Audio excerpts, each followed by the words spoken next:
James, thanks for being here today. Thank you. So you're the solutions architect at Mercury IT, and we have worked together for a while. However, our departments don't generally overlap too much. Can you share with the listeners a little bit about your role? Yeah, well, obviously I've been the solution architect at Mercury IT now for a couple of years.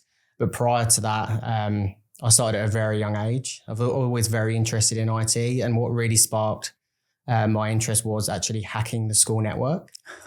So with that, obviously found it really interesting how you can manipulate the network. And from that, I got a job into IT at a very young age and just worked my way up the stages. So level 1, level 2, then I went traveling and then came to Australia, got a job at Mercury, started at level 2 to level 3, then to professional services, and then solution architect.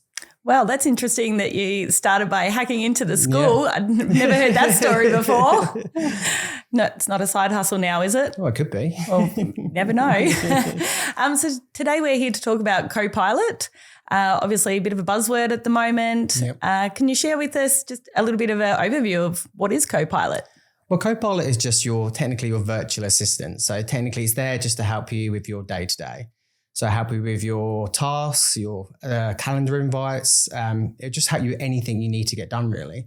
It's like someone you need, if you had a job, if you had a high role and you had an assistant, technically that's its role. So it's there to stand in that place, help you along. The only thing to really remember is it forgets everything. It only remembers that one question, that's it. It will never remember it again. So every response may be slightly different. Oh, that's an interesting fact. I never actually knew that. So can you tell us how Copilot actually works? Yeah, it's quite interesting how it actually works. So when you put a prompt into Copilot, it sends it off to the groundings. So the groundings could be the internet or Microsoft Graph. So what that does is that graph is technically your Outlook, SharePoint, Teams, anything like that. And what it will do is it'll look at your information, then send it off to a large language model. And then once it's got both of them, so it's got your data and it's sent it to the language model, it will give you back the response you need. So an example, say, you said, look at 2 documents for me, tell me the comparison. It will load them documents and make sure you have access to the documents. It will bring it back. It will send it to the language model just to get a response. You'll get it back to your machine and it will tell you the answer. Wow, it's pretty amazing what goes behind the scenes, isn't it? Yeah. It's pretty impressive for sure. So would you be able to give us some, an example of a business that has Copilot in place? Yeah, so if they've got the licenses installed and they're using it, what they can really use it for is, an example I always say, what they can use it is if they've got a tender they need to do, as an example, they've got all the information they need, they analyze the data that's in there, and then maybe they've got a couple of templates to fill out tenders. What you can do, you can make it reference the data you've already done and you've finalized it and it's perfect. Make it reference the tender data and technically make a proposal for you. So it makes everything streamlined within the business. Gosh, sounds like an amazing time saver. Oh yeah, that's the best thing about it. So you can save so much time and that's where it comes, you start saving time and efficiency. So instead of just maybe doing 1 tender a day, you might be able to get 2 done in that time. Yeah, because to have to do that all manually would be extremely time consuming that's the thing. And tedious probably. Yeah, exactly. And that's the value of it. So it's saving you time and making you more efficient. And so what sort of implications are involved with sort of integrating Copilot? Well, it's natively integrated. So technically, once you buy a license, it's natively integrated into the full Microsoft suite. But the good thing about it is it can integrate into third parties. So you can say if you've got a HR system that has an API, so technically you can communicate to it. You can integrate Copilot with that and technically make it query that. So it's another grounding for it. So it's got another location to look for data to get a response to give you the answer. Goodness, it's all a lot going on. Yeah. How would you say that it compares to like a lot of the other AI tools out there? Yeah, so obviously Copilot is actually built on ChatGPT. So that was its founding. But the good thing about it is with Copilot Business, it has access to your data. So the difference between that Copilot native version only has access to the internet and what information is publicly available. But with Copilot Business, technically has access to everything you give it access to. So it can, instead of just looking, so if you give it an answer of, give me the cash flow of the business, say hypothetically, If you ask it natively with ChatGPT, it'll go out to the internet and go, I've got no idea. I don't have access to that data. But if it's got a document it can access, it will give you the answer. So technically that's the fantastic thing about it. I mean, from internally, that is pretty impressive. However, obviously there's a bit of the security side of things. So how does Copilot lock down your data so that it is safe, I guess? Yeah, and that's the biggest issue really. You have to do a readiness check. So technically what you do is you look at all your data, you see what data is available, what it can query. Because Copilot is like your home PC where it indexes all your data, indexes or knows where it is. So if you go for a search in your browser, say where's file X, it will find it for you. So Copilot works the same way. It indexes everything it has access to. So, and that's where the readiness comes in, because you may have staff members that have access to data they don't know they have access to because they haven't looked for it. But Copilot knows you have access to it. So then it will just index that data and give you the response. So that's why you do the readiness check and then lock down the data so it can't actually reference it. So it's one value of it, but it's a very big journey to go on there. One thing I obviously do say is if you're a business owner, you wanted to try it, you can, because technically all the data is yours. So you can play with it, see what data it can see, and then just go from there really.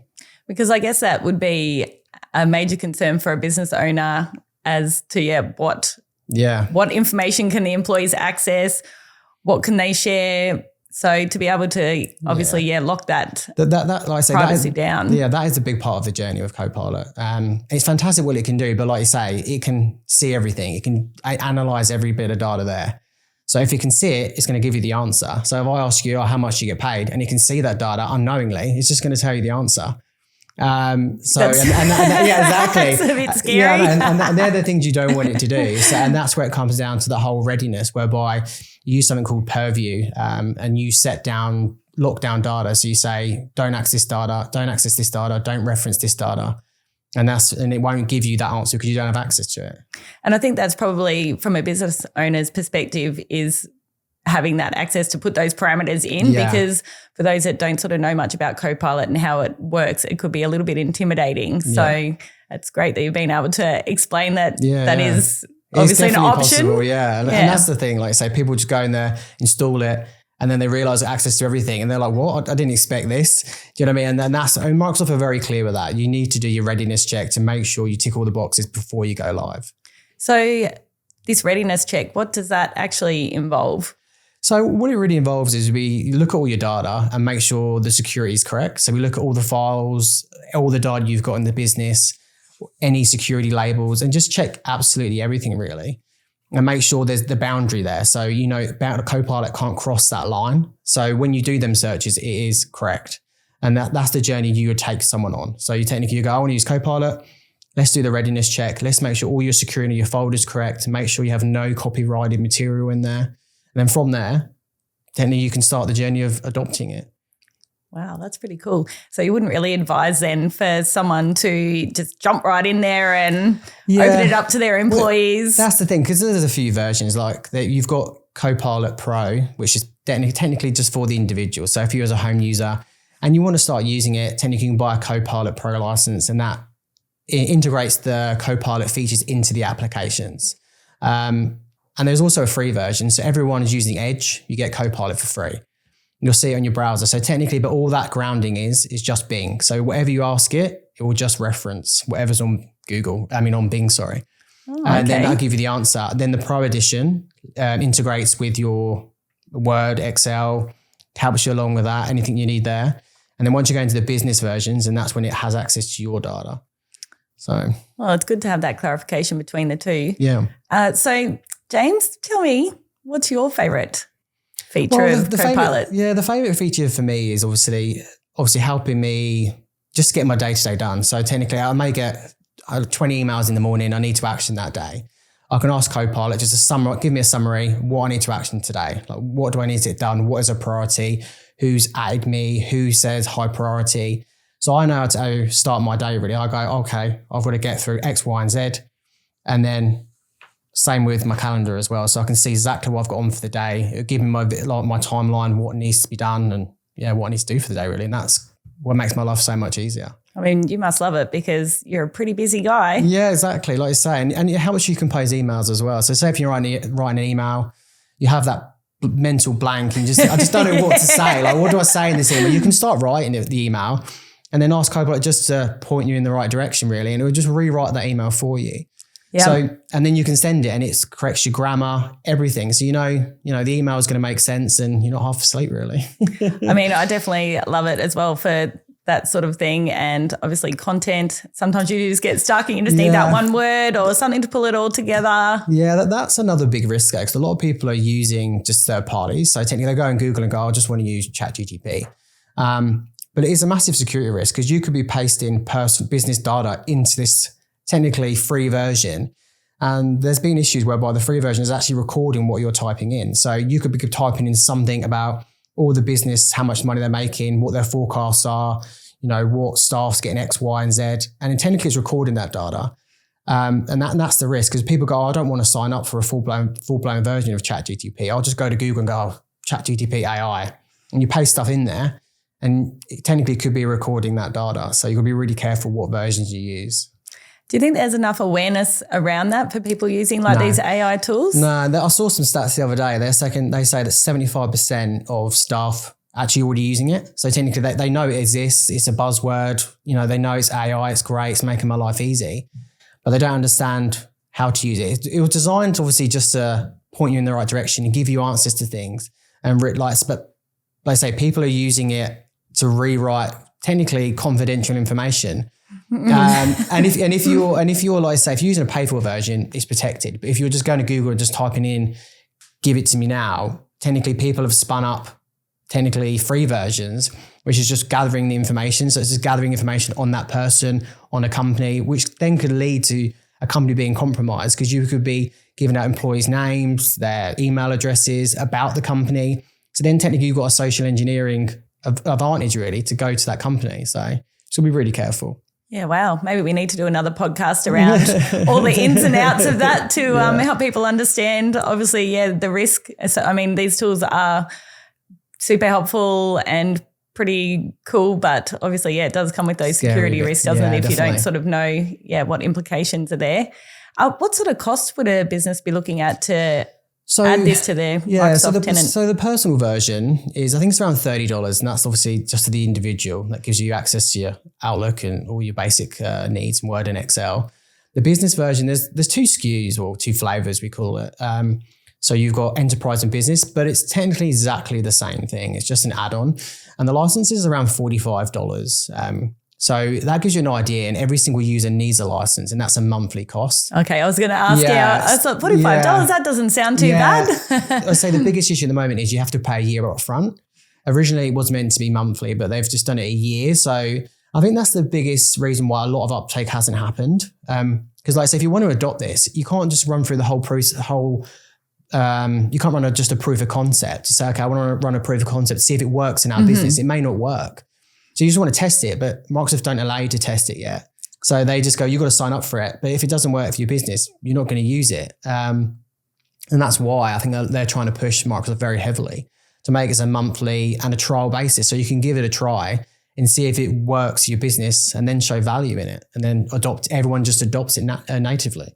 Yeah, because to pay outright for it for a year and then not use it, especially if you've got a few staff that you sort of, integrate it for would be a bit disappointing. So at least a month by month, it's sort of a bit more of a security net, isn't it? Yeah, it's like I say, I think the way Microsoft see it is the return on the revenue on it or return on the investment is pretty good. Like if you save a couple of hours a month, technically you've paid for it. Like say someone's salary, like they technically covered part of them, that you're making them more efficient, they're getting more done. It's technically covered, but like I say, it's just that if you can't test it, you don't know what you're going to get. Like people want to try things before you buy them at the end of the day. Yeah, it's definitely unusual that they haven't implemented that yet. So hopefully we'll see that crossed. soon. Yeah. James, is there any other tips or advice that you'd like to give the listeners, regarding Copilot or even just AI tools in general? Yeah, like I say, I recommend everyone just to give it a go as a business. Like I say, if you want to try it, obviously definitely give it a go. Like I say, it's a fantastic journey. And I think once you start using it, it's just that unknown beast. If you would like start using it and then you'll love it at the end of the day, it's just the unknown. People don't like it. But once you adopt it and it starts getting fallen into your workflows, just adopt it and you'll see the return on the revenue straight away. Yeah, I think that time-saving aspect, especially with those tedious tasks, is, I mean, that's a game changer for businesses, isn't it? Yeah, definitely. Yeah. People can move on. And people get more done in the day, which is great. So technically you're making your staff far more efficient. So technically you're giving staff more time to get more done. Well, that's it. And then they can focus on the more interesting and creative sides of their job. Yeah, definitely. And so maybe using that time to, do more for the business and find new avenues to make more revenue. Yeah. Excellent. Well, thanks so much for coming on today. It's great to learn a little bit more about Copilot and obviously what it can do. If our listeners want to learn a little bit more, are they just best to reach out to us at Mercury and definitely potentially set up a one-on-one with you for an assessment? Yeah, definitely. Yeah, reach out. We're always up for, taking you on that journey really and we go from there. It's pretty exciting. Yeah, definitely. Awesome. Well, thanks. Thanks.